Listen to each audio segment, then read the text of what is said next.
The sports world is looking nervously on as Qatar prepares to host the next World Cup. Hi there, welcome to Plain English. I'm Jeff. JR is the producer, and this is episode 206 of Plain English, the best podcast for practicing English. That's because we go a little bit slower than native speed, so you can understand every word. And if you do miss a word, not to worry, you can find a transcript of this program at plainenglish.com/206. Coming up on today's program, the next World Cup will be in Qatar, where the temperatures routinely hit 40 degrees Celsius, even in the fall, where the tournament will take place. But that's not the half of the complications with this tournament. Today's phrasal verb is look on, and we have a quote of the week from a Brazilian author. I'll keep you in suspense on who that is.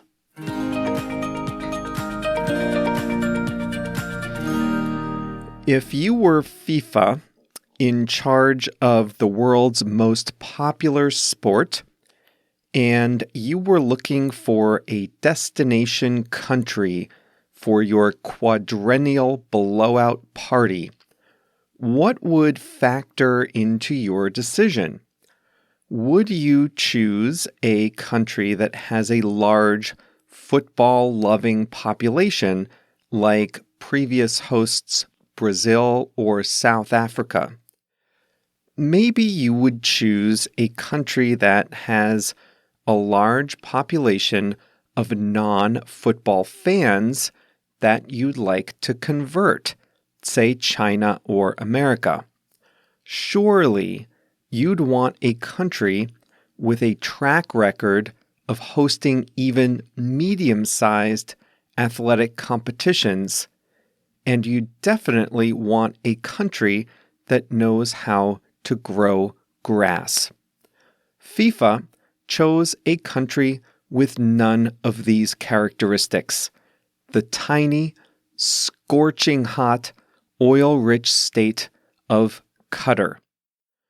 The world's biggest and most popular sporting event is starting in T-3 years, and the sports world is looking on nervously.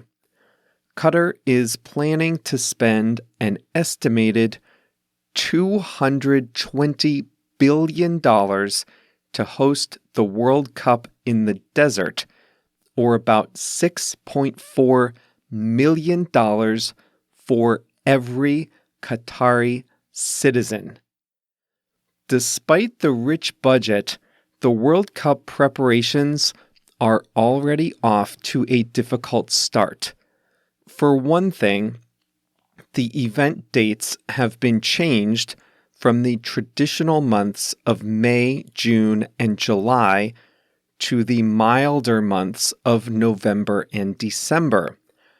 It is simply too hot in Qatar in the summer when the average daily temperature is over 40 degrees Celsius or over 100 degrees Fahrenheit. That's the average. It can hit 50 once in a while. So moving the dates might mitigate the temperature issue, but that brings up a host of other problems. In the fall, this is prime time for the European football leagues like the English Premier League. Australia's soccer league, the A-League, also plays during this time, so their seasons will be interrupted by the World Cup. It's also the same time of year as American football. Fox, a broadcasting company in the United States, bought the rights to broadcast the World Cup games in the U.S. under the assumption that the Cup would be hosted during the traditional time. Now, the World Cup will conflict with America's most popular sport, which Fox also covers. This is probably going to lead to a decline in World Cup viewership in America, a key growing market for soccer worldwide, not to mention the interruption in other soccer leagues around Europe. How about the fans that visit? A lot of soccer fans like to have a beer, if not at the game, then certainly before and after.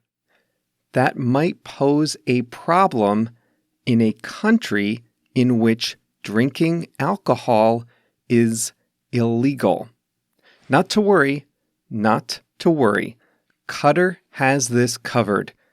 You can drink just as long as it's in a designated area, such as a pre-approved hotel or bar.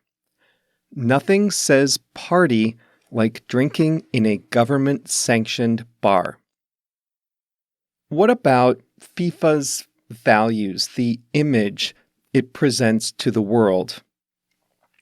We mentioned in a previous episode that the World Cup stadiums are going to be outdoors, air-conditioned, and built by migrant laborers under terrible working conditions. That's not a good look for an international organization in 2019, or when the Cup happens in 2022. Pumping ice-cold air into an outdoor stadium may not be fully in keeping with FIFA's stated commitment to environmental sustainability either, though they say the energy will at least be solar. Oh, and homosexuality is illegal in Qatar and punishable by death.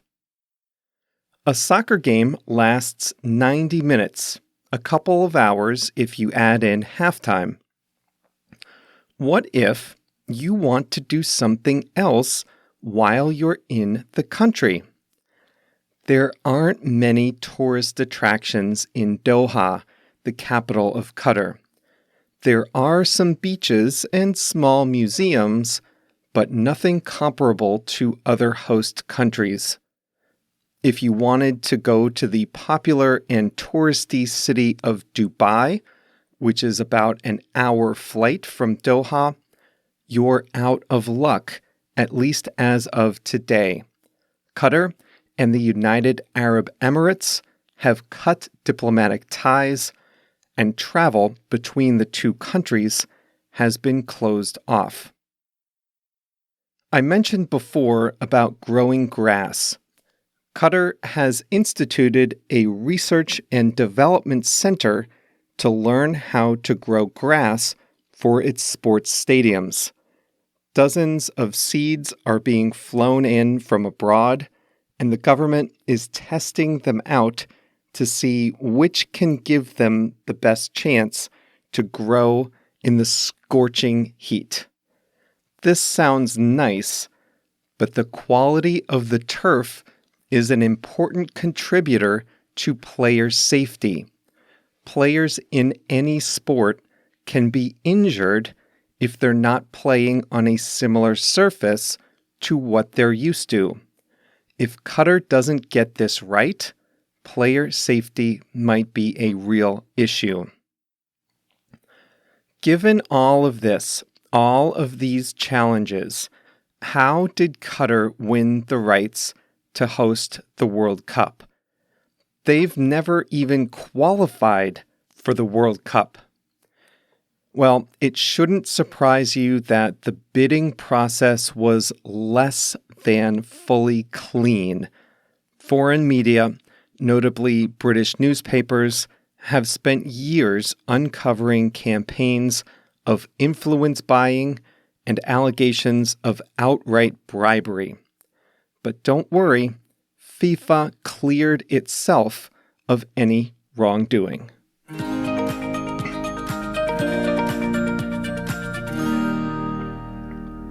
Soccer is a beautiful game, but an ugly business.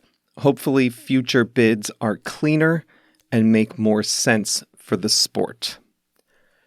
Hey, I've told you about the emails that JR sends out each week, and I hinted last week that we're switching email providers. So I revisited the automatic emails that we send when people sign up.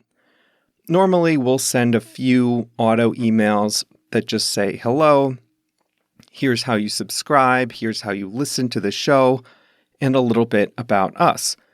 But since we were switching, I thought, why not take another look and see if we can't give something a little more valuable away to our listeners, to our email subscribers for free. So now, all new subscribers to the free email list will be getting special reports, our best resources, free videos, tips and tricks, all in the first few weeks, all free, and all in addition to the regular emails that we send out. So if you're not on the email list, now is the time to do it. You'll be the first to get this new material that JR and I put together. Join the list by going to plainenglish.com/mail, M-A-I-L, and entering your details. Once more, that's plainenglish.com/mail, M-A-I-L. And if you're on this list, don't worry. If you're already on the list, you're already getting our mails. Don't worry. We'll be sending all that new material to you as well. So watch your inbox for it.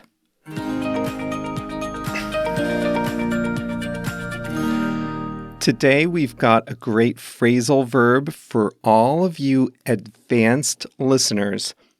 If you're an advanced English speaker, then you're probably an expert at the word look. Some beginners confuse the words watch and look. But this phrasal verb is for those of you who already know look. And today, I am going to teach you how to use the phrasal verb look on. When you use look on, you're typically describing a bystander, someone not involved, observing an activity. And it's very common to use the word as just afterward. My neighbor looked on as I was shoveling snow from my driveway. That means my neighbor was watching me from the comfort of his own home. He's a bystander, not involved in the main activity, but watching it and interested in it. That's look on. So here's how you heard it before. The sports world is looking on nervously. The sports world is watching what's going on. They have an interest, and most of the sports world can't really do anything about what's happening, but they are watching and they are nervous. They are looking on nervously. The world's biggest and most popular sporting event is starting in T-3 years, and the sports world is looking on nervously. I would not say that FIFA is looking on because FIFA has some control over what happens in Qatar. Some control. The broadcast partners might have some say in the matter, but everyone else, the media, the players, the teams, the regional or country leagues, fans, sponsors, merchandise companies, They are looking on nervously. What is going to happen at this World Cup? Will Qatar figure out how to grow sturdy grass in the desert? Will fans want to travel to a country where alcohol is banned? What about the temperature? Most of the people who will be affected by this don't have a say in it, but they are looking on nervously. They're watching nervously as Qatar prepares to host the World Cup. If there's ever a karaoke competition, you won't find me on stage. I'll be looking on from the back of the room. I'll be watching, but I won't be participating. I'll be looking on, hoping not to get called to the stage. I want to also specify that you never put an object after on. You don't say, I looked on him or I looked on it. Just, I looked on or I looked on as, and then an action. A couple in a restaurant might start getting into a fight right there at the table. Have you seen that? What happens? Everyone else looks on awkwardly. You can say a couple got into a fight as the whole restaurant looked on. Not a good scene. If there's a car crash, it might draw a crowd as the police come to try to clean things up. People might look on as police question the drivers and witnesses. That brings up another point. The people who look on are sometimes called onlookers. Single word, onlookers. A crowd of onlookers formed as the tow trucks came to take away the wrecked cars. The Washington Nationals just won the World Series in baseball last week, and they won the last game on the road in the stadium of the Houston Astros. It was the last game. The winner of Game 7 would win the whole series. Houston, the home team, had the lead for 7 innings out of 9. But then a stunned crowd looked on as Washington came back to score 6 runs, win the game, and win the World Series. The Astros fans were stunned.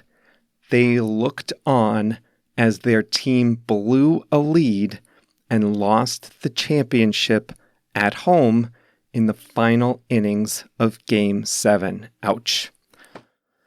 The quote of the week for you is often attributed to John Lennon, one of the Beatles. In English, when we say a quote is often attributed to a person, that's a bit of a cop-out. That's kind of like cheating. It's when you know that person probably didn't say that quote, but it is so often attributed to him or her that you may as well join the crowd too and attribute it to that person. Well, this quote is often attributed to John Lennon, but it's often attributed to him unfairly. The origin of the quote is Fernando Sabino, a Brazilian writer, and this is translated from Portuguese. Here's the quote: "In the end, everything will be okay. If it's not okay, it's not yet the end." That is the quote of the week by Fernando Sabino, a Brazilian writer. JR is looking on nervously as I show him the new process for sending out the emails each week. But then I think he came around because this email program is a lot easier to use than the last one. Remember, if you want to get some of our best tips for practicing English online, join our email list and you'll get tons of great resources straight from JR and me. Go to plainenglish.com/mail, M-A-I-L, and enter your details. That's all for today. Thanks for joining us once again for Plain English. Next episode is on Thursday. See you right back here at that time.